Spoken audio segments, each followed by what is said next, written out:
Well, I hope this one here doesn't peel dry because we only got about 30 yards of line left on the. Yeah, that one too. Oh my gosh. Well, that's all. Hey, Wes, get him. Speaking of, yep, we're on, Scott. I think it's just, yep, Yeah. we got a crappie. Yeah. Sir, what's our guy's name over there? Showed us how to surf them up over the other trolling rods. Tim Howe. Is that a keeper? Crappie. I don't know what it's like. It's. Well, hey anglers and anglerettes, hope all is well. I was going to do a different video today, but you know, I don't watch YouTube a whole lot, and but I got on there for whatever reason. I think I was eating lunch or whatever, and started watching, and I noticed that the number of crankbait and crappie episodes, and that's so ironic because tomorrow, that's exactly what I was going to do because I wanted to try another method that I've never done. I mean, it's not like a method that nobody's ever done. It's just something that I have not done.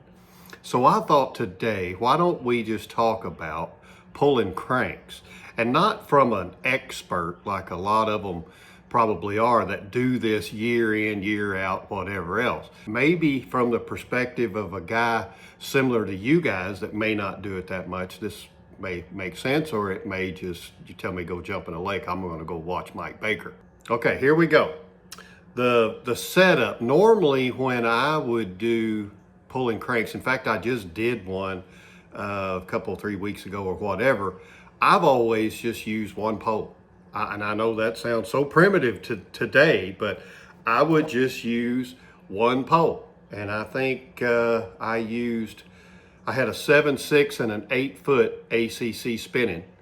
And I just used one. I would just sit up there in the seat and I'd run my remote on my trolling motor, go about 1.5, 1.6, depending. I've always had fun. I've always caught fish just doing with one pole, just going around. Or if you got a buddy, then that's, you know, you're on one side, he's on the other, or depending on where the bite is, both of you can be on one side. You know, usually it's in the hotter part of the year is when I would always go. I don't know whether that's the correct time. I'm sure people go in the winter and everything else too, but I always go in the summer because for one, it's hot, and so when you're moving, it kind of cools things off. I like to use a crankbait that will run about 12 feet deep, somewhere in that range right there, give or take. And that's at about 1.4 to 1.6 mile an hour.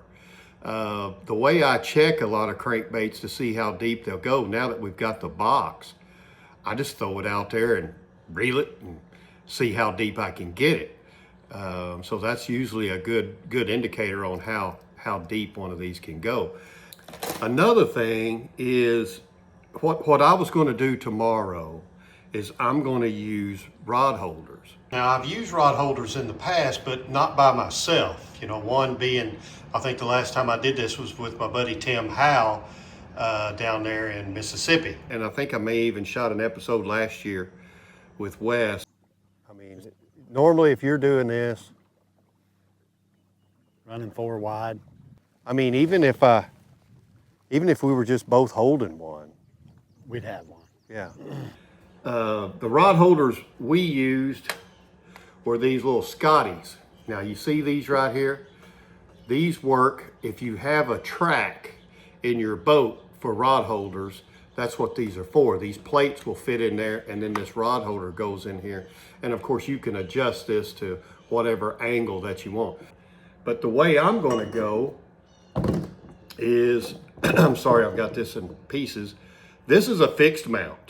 This is a fixed mount. So I, would have the rod, or the, you have it up here like this, and then you mount it on the boat. These are, you put these on there, these are permanent or whatever. So this is what I have done in the back of the boat. They're going to be sitting up not only in the boat, but then they're going to be on this pedestal, which is about 18 inches tall. So that means that the line is going to be up higher. So you're going to me now, I think that you should be able to put out more line, throw out more, have more line on your rods to where the crankbait can get to its maximum depth. When I am pulling cranks, my hands are probably just above the gunnels when I'm pulling. So that means that the angle of the rods are lower and I've got more line in the water. So I didn't have to throw out near as much line. So depending on the clarity of the water, let's talk colors here or whatever. Depending on the color of the water, I think the water where I'll be is going to be kind of clear. So I'm going to just use some lighter, brighter colors. This is from Fish Lucky. This is like an egg splatter or whatever. I think is what this, yeah, egg splatter is what this is. And I've seen a lot of other guys use some that are similar in color patterns, but something bright like that, you know, it's always hard to go away from a shad, you know, like a blue and white with some chartreuse or whatever, or even a chartreuse.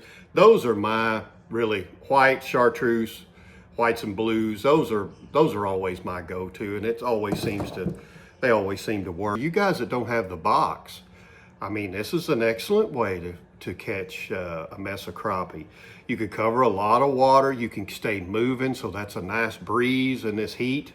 That's always good. What I found out that really it didn't really matter what time of day. I mean, it sometimes you'd seem like, you know, you could catch some early or whatever, but you could catch them late. You could catch them midday. I've went midday back when I was foolish, and I would go during the heat and I would catch them. So I think that, you know, what you guys do, just set it up. Like I said, I'll use like on this one, the middle rods holders, I'll use a 6.6 ACC, and on the ends, I'll use a 7.6 or a couple of 8-footers to get my pattern out a little bit wider. I'm only going to do 4. I'm not going to jump into 8 and 6 and all this. I'm going from 1 pole and I'm going to 4 poles. Now it may be a mess. I don't know. I've never done it this way. So be watching for it. I am going to shoot the video, so right, wrong, or indifferent, you'll see it. So another thing is where are the crappie? You know, that's always a thing. Where are they in the summer? Well, most of the time they're in a little deeper water.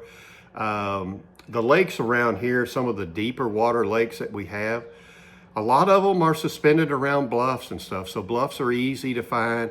And then again, if the shad is over the flats, you could see that on your mapping or whatever. Most of us still have mapping. You may not have the box, but most of us still have mapping. You could see the flats. You don't want to be too shallow because of pulling cranks, because you'll be hung up all the time. There's little things, you know, that has to work in your favor, whatever, just like anything else. But if you're not in the really deep water lakes or whatever, like a lake I'm going to tomorrow, it's not as deep as what some of these lakes over here. So I'm just going to stay in about that 25 range. I'm going to check my thermocline for one thing, just to see now that this hot weather is going, the thermocline is a good thing to check, and just keep your baits, you know, above that. So anyway, enjoy it. Get out and do the crankbaiting. My gosh, we've seen enough videos of everybody showing how easy it is to catch all these fish on crankbaits, with which that's what I'm fixing to find out on if it's as easy for me as far as doing that with multiple rods. But get out there and try it. It's a good time of year to do it. Anyway, that's all I got. I don't think you learned a whole lot. I think you just more or less listened to me talking about what I've been doing. Like I said, there's far better crankbait guys out there than I am, but I don't know. I've always thought, well, it's not really that hard to pull cranks and catch crappie. If it was, I couldn't do it. So anyway, stay safe out there. I'll see you on the water, and thanks again for watching.